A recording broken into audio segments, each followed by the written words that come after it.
In this session, children, we learned about Venn diagrams. Generally, relations between sets, they are represented by means of the diagram, which are known as Venn diagram. They are named after the logician John Venn. These diagrams consist of rectangles and circles. Universal set is represented by rectangle, while sets which are taken from the universal sets, or we can say subsets, they are represented by circles. You can see this represent a Venn diagram. So this rectangle represent universal set, and universal set, it contains elements, as you can see all the numbers, they are from universal set. So it will be 1, 2, 3, 5, 7, 8 and 9. This is universal set. Now there are sets. Set A contains which element? Set A has 1, 5, 2, 3, or if we arrange them 1, 2, 3 and 5. Another set B is, you can see the smaller circle, so it contains two elements, 2 and 3. So you can see this represent a Venn diagram where rectangle is a universal set, and as you can see B is contained in A. B के जितने भी element हैं वो सब A में हैं. So we can say B is a subset of A, and A, B both are subset of universal. Universal set सबसे बड़ा सेट होता है. उसी जितने भी हम सेट्स बनाते हैं वो यूनिवर्सल सेट के एलिमेंट्स को लेके ही बनाते हैं. So all the sets are subset of the universal set. Then we have operations on sets. Now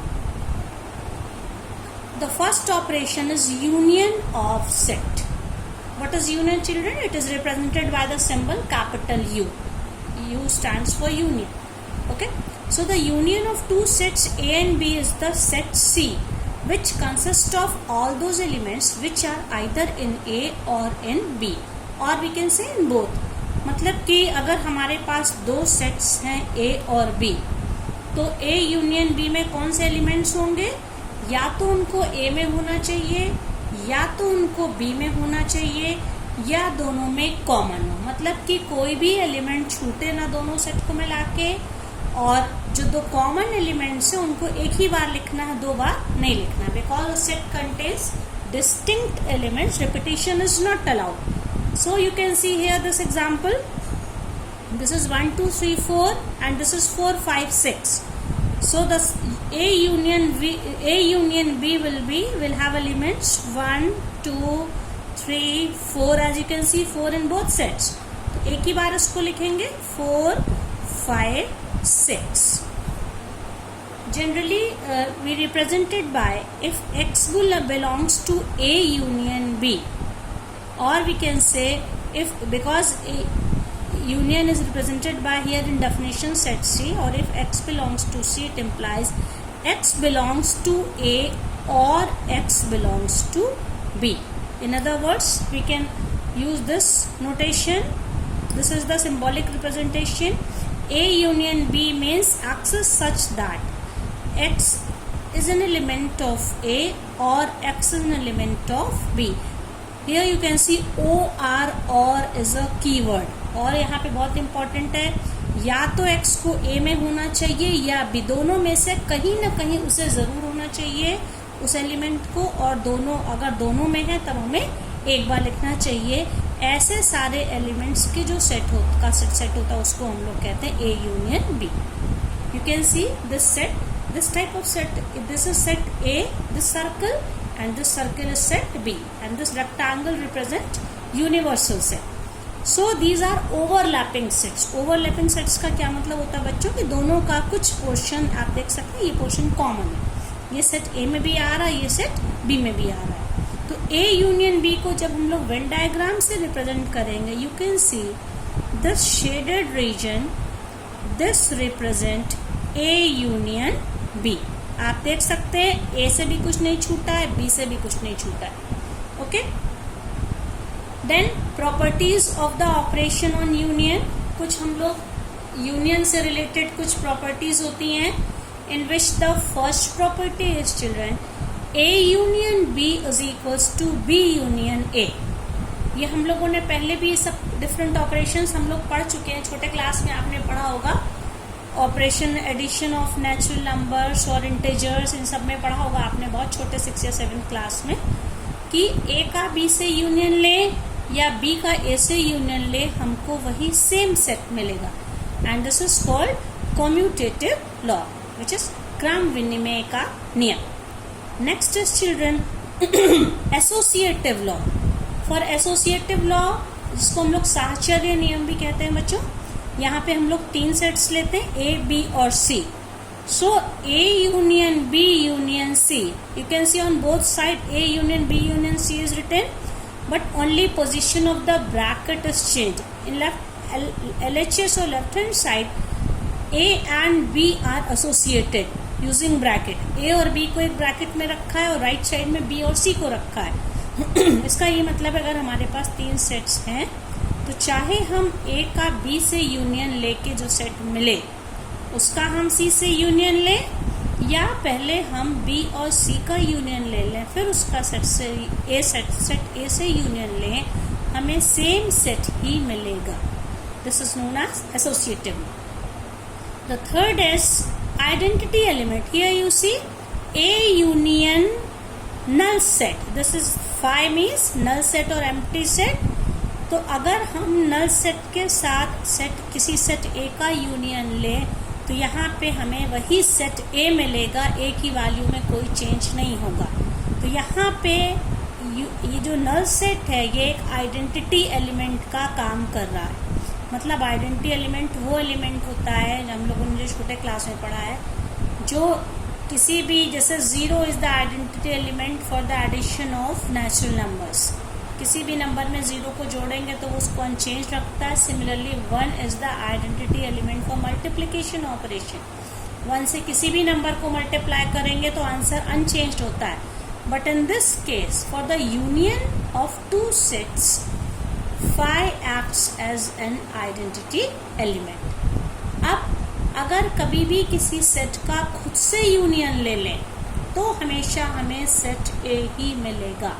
A union A is equals to A, इसको कहते हैं आइडेम्पोटेंट लॉ। देन अगर यूनिवर्सल सेट, ये देखो ये यूनिवर्सल सेट है और ये यूनियन है, दोनों के सिंबल बच्चों कॉमन हो गए यहाँ पे।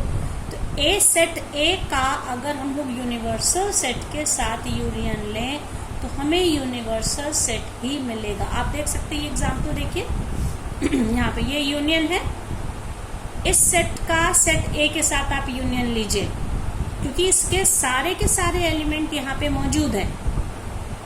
इसलिए यूनिवर्सल सेट का क्या मतलब है, जो यहाँ पर भी हो यहाँ पर भी हो, कुछ कोई एलिमेंट छूटे ना हो, कोई रिपीट ना हो। तो अगर हम लोग यू यूनियन A लिखेंगे तो हमें पूरे ये सारे एलिमेंट्स मिल जाएंगे। तो ये ऑपरेशन ऑफ यूनियन की हम लोगों ने 5 प्रॉपर्टीज पढ़ी। अब हम लोग आगे इस पर अभी एग्जांपल्स डिस्कस करेंगे, पहले हम लोग इंटरसेक्शन भी पढ़ लें। Now next operation is children intersection, intersections of 2 or more sets. So if we have 2 sets A and B, the intersection of set A and B is the set of all elements which are common to both A and B. Common is keyword here, मतलब कि अगर 2 sets हमारे पास हैं तो ऐसे elements जो कि A में भी हो और B में भी हो, कोई भी element जो A में है वो B में नहीं है या B में है A में नहीं, ऐसे हमें elements नहीं लेने। हमें कौन से लेने, जो कि A में भी है और B में भी है। आप देखिए जैसे सेट A है ABCDE, ये इसके एलिमेंट्स है, एंड B हैज DEFG। तो A इंटरसेक्शन का एक तो सिंबल देखो उल्टा U होता है, ओके, U को हम लोगों ने उल्टा कर दिया, ये इंटरसेक्शन का सिंबल हो गया। तो A इंटरसेक्शन B में कौन से एलिमेंट होंगे बच्चों, आप देख सकते कॉमन एलिमेंट्स यहाँ पे कौन कौन से, ओनली D and E, यहाँ पर भी है और यहाँ पर भी है। So we can say A intersection B contains the element D and E. और इसको हम लोग कैसे लिखते हैं, नोटेशन इसका क्या होता है, set A intersection B is represented by x such that x belongs to A and x belongs to B. Here you can see this and is the keyword. Union में अगर आपको याद होगा, यूनियन में ओ आर और था कि या तो वो ए में हो या तो वो बी में हो, लेकिन इंटरसेक्शन में उसको ए में भी होना पड़ेगा और बी में भी होना पड़ेगा, तभी वो इंटरसेक्शन में जाएगा. अब आप देखिए ये वेन डायग्राम है. एक rectangle is a universal set. This is set A and this is set B. तो इंटरसेक्शन का मतलब रहता है कॉमन पोर्शन, मतलब जो ए में भी हो और बी में भी हो. आप देखिए ये जो शेडेड रीजन है, only this portion, this will represent here A intersection B. Now children, third category is disjoint set. Disjoint set क्या होता है children? Disjoint set हम लोग उसको कहते हैं जिनमें कुछ भी कॉमन ना हो. जैसे ये दो सेट्स डिसजॉइंट नहीं, यहाँ पे इतना पोर्शन कॉमन है और यहाँ पे आप देखिए ए और बी में कुछ कॉमन है. हम लोग कह सकते हैं कुछ भी कॉमन नहीं है. अगर हमें यहाँ पे ए इंटरसेक्शन बी निकालना पड़े, it will be a empty or null set which will be represented either by this or this. इस तरह के दो सेट्स को हम लोग क्या कहते हैं, डिसजॉइंट सेट. जैसे कि मान लीजिए मैंने एक सेट लिया है 1 2 3 और दूसरा सेट बी लिया है 4 and 5. तो आप बता सकते हैं यहाँ पे कॉमन एलिमेंट क्या होगा. कॉमन एलिमेंट का मतलब है इंटरसेक्शन. कोई एलिमेंट ऐसा जो कि दोनों जगह प्रेजेंट हो. We can see no element is like this. So it means A intersection B is a null set. null set को चाहे हम ऐसे रिप्रेजेंट करें या ऐसे करें, दोनों का एक ही मतलब है. तो ये दोनों सेट कैसे होंगे, डिसजॉइंट. डिसजॉइंट सेट का इंटरसेक्शन हमेशा नल सेट होता है बच्चों, पर इनका जो यूनियन होता है, यूनियन आप देख सकते हैं. यूनियन क्या होगा, ए में है 1 2 3, बी में है 4 5. So what will be union? 1 2 3 4 and 5. This is A union B. तो disjoint set को हम डिफाइन ही इस तरह से करते, two sets are said to be disjoint when their intersection is an null set or empty. Now children, properties of operation of intersection. जैसे हम लोग ने यूनियन ऑपरेशन की प्रॉपर्टीज पढ़ी हैं, ऐसे इंटरसेक्शन की है जिसमें पहली प्रॉपर्टी वही है जो यूनियन में थी, that A intersection B same as B intersection ए.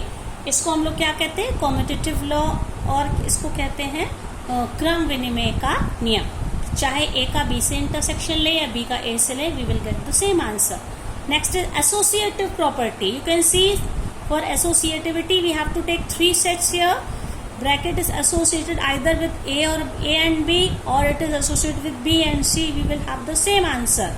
मतलब पहले A और B का इंटरसेक्शन निकाल के जो सेट मिले उसके साथ C का निकालें, या B और C का पहले निकाल के उस सेट का तब A से इंटरसेक्शन निकालें, हमें सेम आंसर मिलेगा. थर्ड यहाँ पे देखिए कि अगर एम्प्टी सेट का हम किसी सेट A के साथ इंटरसेक्शन लें तो हमेशा हमें एम्प्टी सेट मिलेगा. इसका क्या मतलब, क्योंकि दोनों के बीच में कुछ कॉमन होगा ही नहीं. एम्प्टी सेट अपने आप में एक ऐसा सेट जिसमें कुछ है ही नहीं, और कोई भी सेट ए है तो इन दोनों में nothing is common here. So we can say their intersection is again an empty. आपको अगर याद होगा, एम्प्टी सेट के साथ सेट ए का जब यूनियन लिया था तो हमको ए मिला था, लेकिन एम्प्टी सेट के साथ सेट ए का इंटरसेक्शन लिया तो क्या मिला हमें, null set, again an empty set. अब यूनिवर्सल सेट का किसी सेट ए के साथ जब इंटरसेक्शन लेंगे, क्योंकि ए में सारे के सारे एलिमेंट यूनिवर्सल सेट के हैं, तो दोनों का कॉमन पोर्शन क्या होगा, elements of the set A itself. So it means intersection of union set and any set A is always set ए. फिर इसके बाद किसी भी सेट का खुद के साथ इंटरसेक्शन लें, एक ही सेट को आप 2 बार लिख दीजिए और उनके बीच में कॉमन एलिमेंट सारे के सारे वही आ जाएंगे, set A itself. As you remember, A union A was also A. Then this law is known as distributive law. You can see here we are using 2 operations together, intersection and union. So A intersection B union C. यहाँ पे bracket के बाहर intersection है. अब आप देखिए ये intersection sign distribute हो गया है. ए इंटरसेक्शन बी और ए इंटरसेक्शन सी का यूनियन हो गया। इसको हम लोग कह सकते हैं डिस्ट्रीब्यूटिव लॉ, वेयर और it implies intersection is distributive over union. We can see this by a Venn diagram. आप इसको देख सकते हैं अगर हम इसको एक इस तरह से हम दिखाएं। ठीक है, हमारे पास 3 सेट्स हैं और तीनों ओवरलैपिंग है। ओवरलैपिंग का क्या मतलब होता है बच्चों? उनके बीच में सॉरी ये रेक्टेंगल थोड़ा सा मान लीजिए ये यहाँ तक है। ठीक है, ये तो इसमें अगर हम यहाँ पे सबसे पहले हम देते हैं बी, ये सेट ए है, ये सेट बी है और ये सेट सी है मान लीजिए। तो यहाँ पे हमारा बी यूनियन सी क्या होगा? बी यूनियन सी का मतलब पूरा गोला बी और सी लेना पड़ेगा। ये देखिए, ये हमारा बी यूनियन सी है। ठीक है, अब ये LHS हम देखिए आप, बी यूनियन सी का हमें ए के साथ इंटरसेक्शन लेना है। ठीक है, तो अब अगर हम इसी चीज को फिर से दिखाएं, यहाँ पे ये यूनिवर्सल सेट है और ये 3 सेट ए बी और सी है। तो ये बी यूनियन सी था, बी यूनियन सी का ए के साथ इसका कॉमन पोर्शन कौन सा है? देखिए ये वाला ए सर्किल है। तो ये जो shaded region B intersection C का ए के साथ कॉमन पोर्शन ये वाला है ये। तो इसको हम कैसे दिखा सकते हैं बच्चों? आप देखिए, ये कौन सा पोर्शन हो गया? ये हो गया A intersection B union C. ये हम लोगों ने निकाला। ये क्या था? LHS। अब हम लोग RHS में देखेंगे।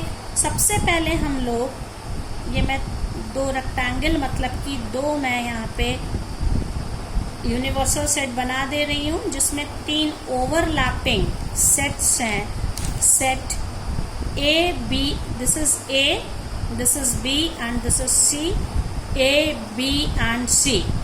You can see now यहाँ पे हम लोग A इंटरसेक्शन B लेंगे। A इंटरसेक्शन B बच्चों क्या होगा? आप देखिए यहाँ पे A और यहाँ पे A और B है, इनका इंटरसेक्शन का मतलब है ये कॉमन पोर्शन।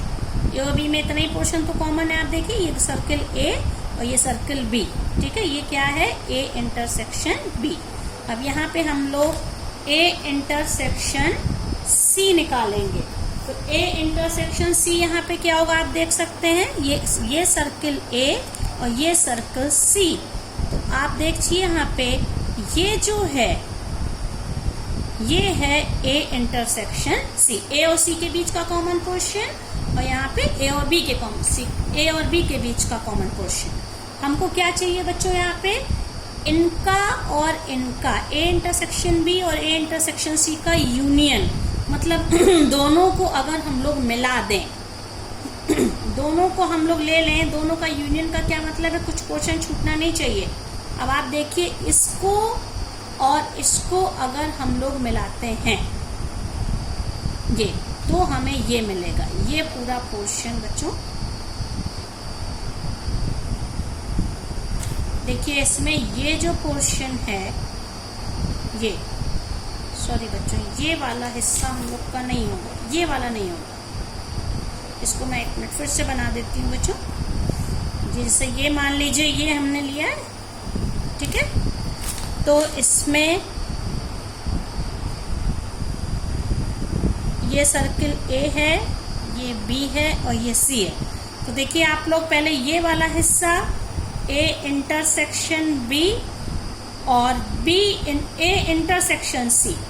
ए इंटरसेक्शन सी मतलब कि ये वाला, ये जो पोर्शन है अब जो आया, देखिए ये इंटरसेक्शन सी था, ये ए इंटरसेक्शन बी था, इन दोनों का यूनियन है ये ए इंटरसेक्शन बी और ए